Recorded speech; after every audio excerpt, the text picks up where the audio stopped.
Crompton Greaves was trading in the range of 114 to 109 for last 2 weeks, but on Friday it broke this range upside with higher volumes. So now it can test 120 in next 1 or 2 trading sessions. One can buy the stock at current levels with a stop loss of 111. Crompton Greaves was moving in a very narrow range of 108 to 114 in the last 2 weeks. The stock on Friday has broken and closed above that trading range. Look to buy this stock at the current price of 115. Keep a stop loss below 112 on a closing basis and look for a target of 119 and 123 in the coming days. Coal India stock has been holding on and has been forming a higher bottom, higher top formation.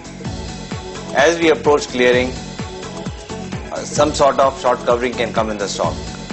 One can buy the stock at current price, keeping a closing stop loss of 355 for higher target of 365 till the clearing. Zee Limited has started making higher tops and higher bottoms on the daily chart, and on Friday it broke the resistance of 200 with higher volumes. So now the stock can test 210 in next 1 or 2 trading sessions. One can buy the stock at current levels with a stop loss of 201. ITC has witnessed a very strong pullback rally in the last couple of trading sessions. The stock has got a very strong resistance around the 290 levels.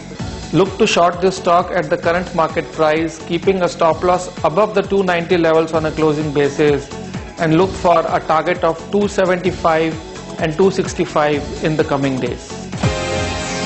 Maruti stock has been holding on to the higher levels and has been consolidating near its highs. One can buy the stock at current price for a target of 1550 in coming days, keeping a closing stop loss of 1475.